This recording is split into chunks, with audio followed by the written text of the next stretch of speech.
né? Então, nós vamos dar início à nossa apresentação de hoje.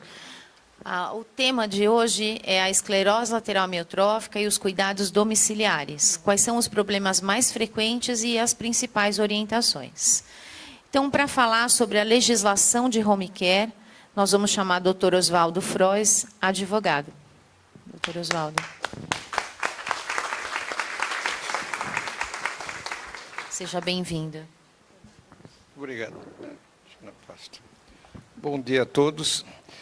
Eu noto que a maior parte dos presentes é a primeira vez que participa de uma sessão de orientação sobre os problemas gerais do atendimento domiciliar, do atendimento da ELA, etc.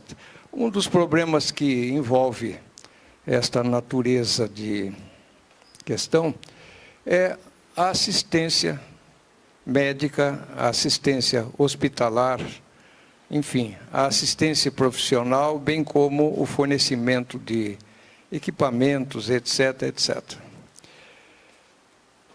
E é exatamente nesse sentido que nós vamos discutir alguma coisa sobre a legislação, sobre o que pode ser feito em termos de assistência com base nas disposições legais. E, de antemão, já quero deixar claro que todo o material está sendo projetado, que vai ser projetado, o material relativo a estas palestras, uma orientação para advogados, especialmente a jurisprudência que existe em nosso país, tudo isto está com a diretoria da Abrela. Portanto, vocês têm à disposição. É um material muito longo, mas com a necessidade é muito fácil localizar. Ao final também eu vou deixar aqui o endereço das entidades públicas que têm a obrigação de defender os interesses das pessoas. 2 endereços da Defensoria Pública com os seus telefones. Ok? Então, a primeira questão, a saúde das pessoas. Que direito nós temos à saúde?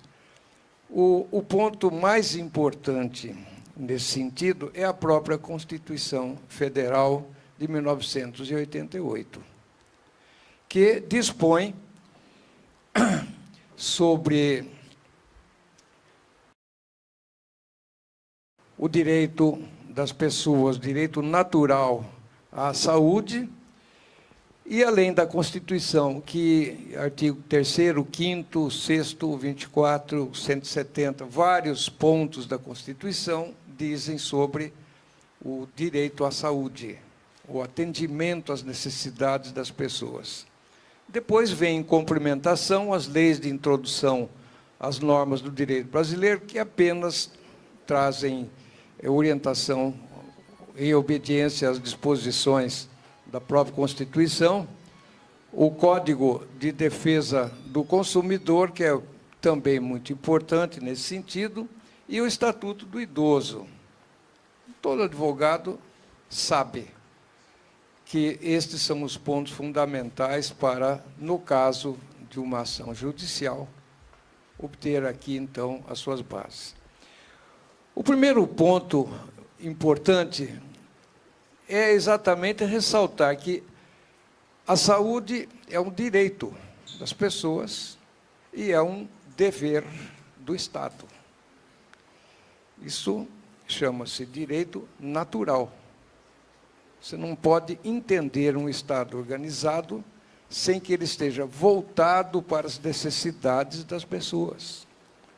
Nós vamos ver que, com o correr do tempo, muitas entidades procuram se negar a esta assistência, mas é sempre um ponto fundamental.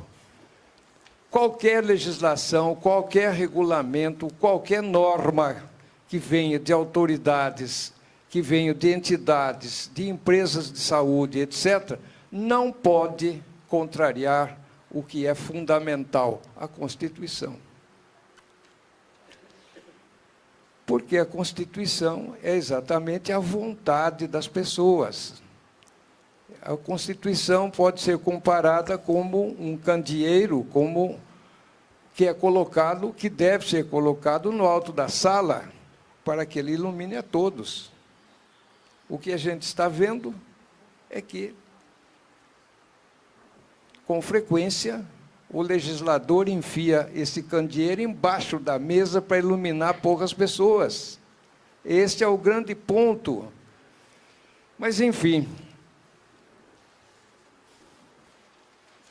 o que os tribunais têm entendido a respeito desta questão de direito à saúde? É muito frequente as pessoas procurarem um plano de saúde para obter exatamente um atendimento, uma assistência adequada.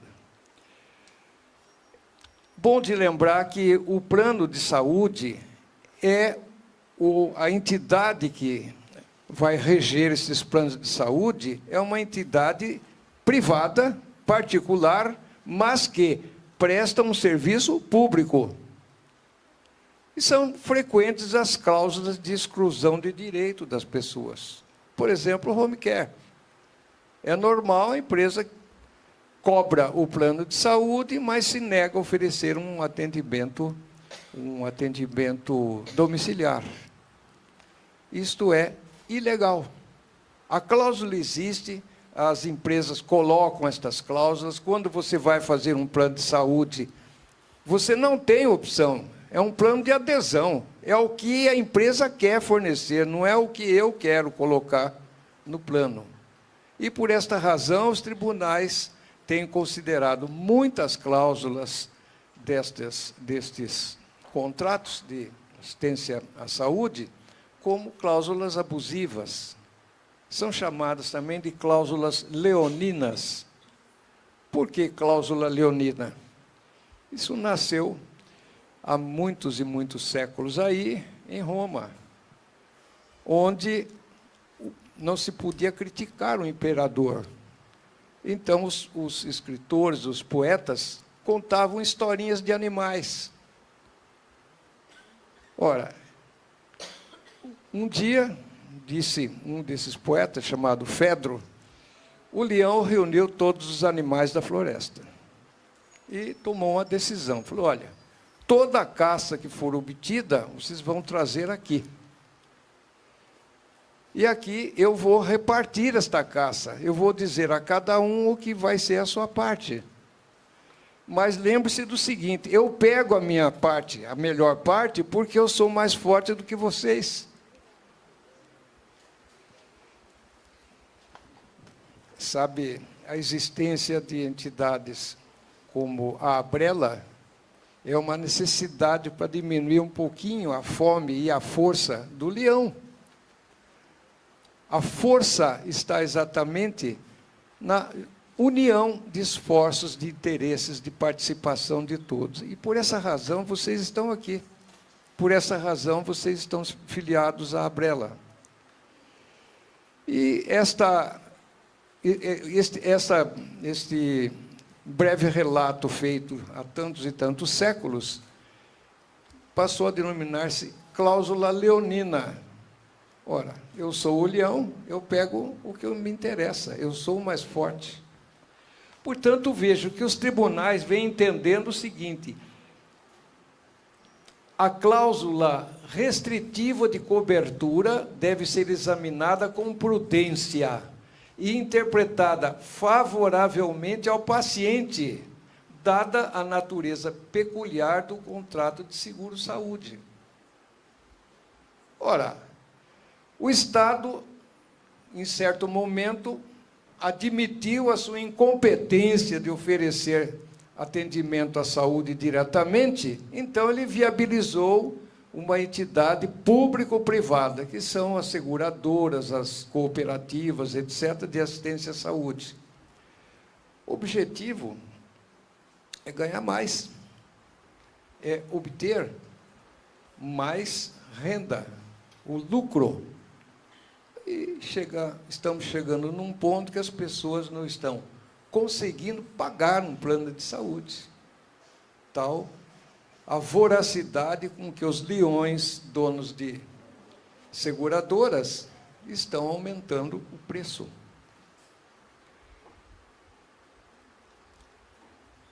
Eu vou só fixar os pontos mais significativos, mais importantes, porque o tempo nosso é limitado a 20 minutos e não daria para fazer uma exposição mais longa. Mas essa matéria vocês encontram na Abrela, ok? Quando a pessoa precisa de um plano e é negado, por exemplo, uma home care, o que tem que fazer? Tem que ir à via judicial. Normalmente consegue, pela via judicial, esta assistência. Mas como que o juiz vai interpretar esta necessidade? É fundamental que o pedido venha acompanhado, portanto, de uma recomendação médica. Quando o médico vai atestar a necessidade do seu paciente, ele tem que ser muito explícito. Ele tem que dizer com todos os detalhes: requeiro prestação total e acompanhamento em caráter pleno de home care para a paciente em questão, com este exemplo. Aqui era um quadro de AVC. Sequela motora, incapacitação funcional gravíssimas durante a internação. Febre, dor pleurítica, constatada embolia pulmonar, consequências inerentes ao quadro. Necessita de imediato e prontamente de fisioterapia respiratória e motor. Enfim, muito detalhado, porque o juiz, ele tem que saber exatamente qual é o fato para ele tomar a sua decisão. Se faz um atestado bem simples, olha, a pessoa encontra-se enferma, etc., etc., e precisa de home care. É melhor ser muito explicativo, ser muito detalhista nesta oportunidade, do que perder a oportunidade de ganhar aqui uma proteção judicial para o seu caso. Eu tenho tido uma experiência já bastante longa na área de direito médico. Tem uma publicação nossa que está na Abrela também, feita com outro advogado e neurologista, doutor Ademir Batista, em que a gente detalha todas essas matérias de interesse médico. Tanto serve muito bem para o advogado, serve muito bem para o médico, especialmente para o paciente. Ali a gente tem detalhes. Um dos casos que eu estou colocando aqui foi caso feito num tribunal, e aproveitei o resultado para divulgar o que pode ser feito hoje. Okay? Portanto, aqui nesse pedido, a consequência da não concessão, apesar de expressa e tecnicamente recomendado pelo médico, denominado home care, atendimento domiciliar especializado, composto de cama, colchão especial de enfermagem, e que evite a formação de escara, bem como o tratamento do membro inferior decorrente de ferida denominada escara sacral, e da cirurgia realizada para cicatrização, balão de oxigênio, medicamento, enfim, tudo que é necessário. Por que isto?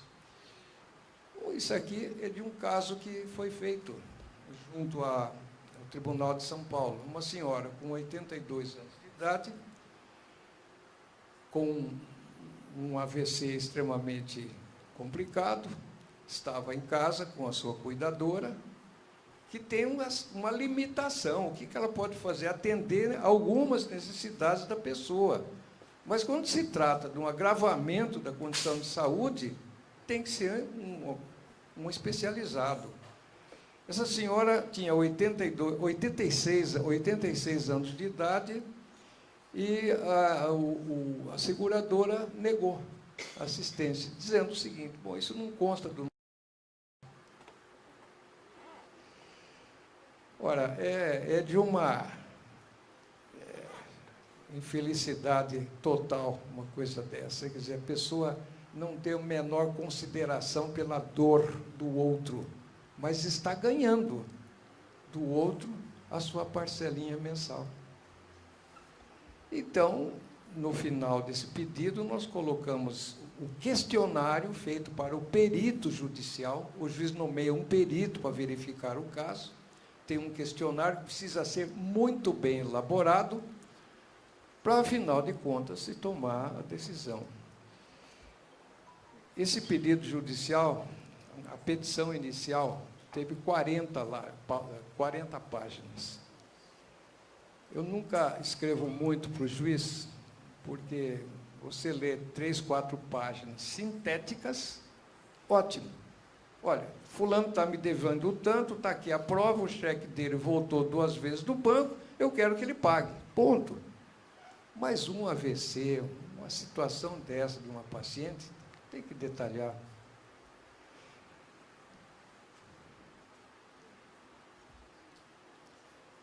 A recusa a dar cobertura às despesas com tratamento domiciliar, home care, se afigura, a princípio, abusiva, ilegal, inclusive porque tal método de prestação de serviço está vinculado a tratamentos cuja previsão no contrato não é negado pela seguradora.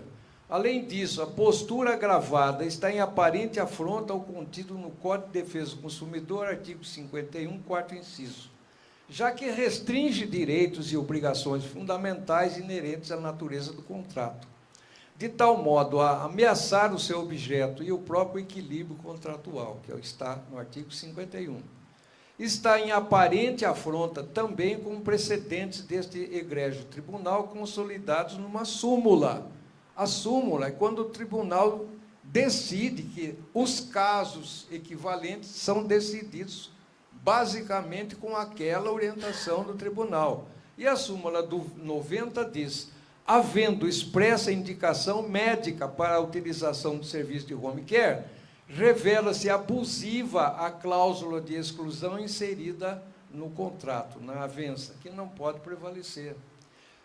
Então, prestem atenção, o advogado deve ser muito explícito na indicação. Tutela antecipada. Estava no código anterior, em 2015, o Código de Processo foi reformulado e continua com um nome diferente, mas chamava-se pedido cautelar, hoje chama-se tutela antecipada. É possível, com toda essa documentação, pedir que o juiz imediatamente já determine o atendimento da pessoa. A parte contrária vai ser ouvida e o juiz depois vai tomar uma decisão. Saber, a enfermidade não para, é contínua. A necessidade do atendimento médico, hospitalar, etc., é imediato. Portanto, antecipar o que você está pedindo é uma necessidade. Nessa hora, o melhor amigo do paciente é o juiz que vai julgar a causa. Ele vai tomar a decisão de plano. Depois discute-se se tinha razão ou se não tinha razão. Por quê? A alegação é a seguinte: bom, está antecipando uma medida, torna-se irreversível se essa medida não for concedida. Irreversível é a vida das pessoas, é a enfermidade, é a doença, a necessidade de atendimento imediato. Isto é irreversível. Reversível é você pedir alguma coisa, perder a ação e ter que pagar o dano para a parte contrária. Isso é reversível. Ora, algumas coisas se resolvem com indenização, outras não têm solução. Não há como reverter a vida de uma pessoa. Citação atual quanto aos pedidos judiciais e alguns comentários nesse sentido. Os pedidos judiciais envolvem aqui empresas e órgãos públicos. Em primeiro lugar, Qualquer empresa que cuide de assistência à saúde, ela está cuidando por delegação do poder público. Portanto, é de interesse público. O que a empresa faz? Cobra o preço. E o avanço desses preços já levou mais de 500 mil pessoas, neste ano só, a desistir do plano, por impossibilidade de pagar aquele total.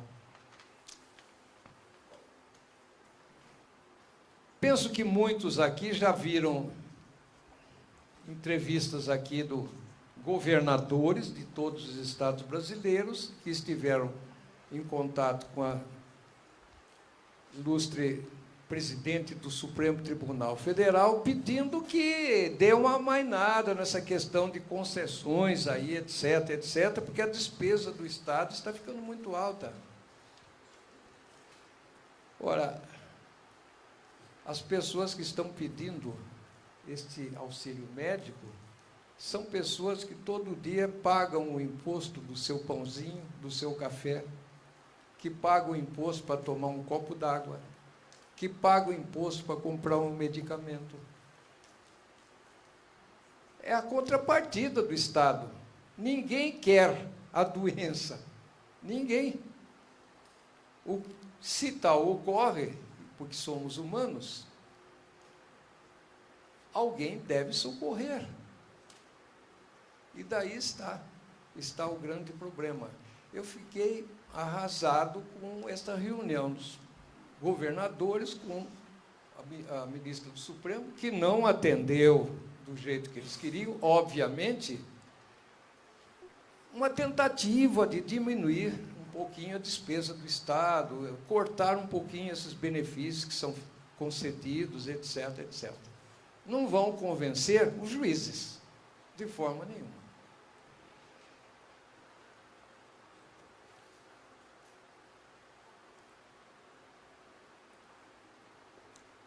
Os quesitos periciais, só vou gastar mais uns 2 minutinhos aqui.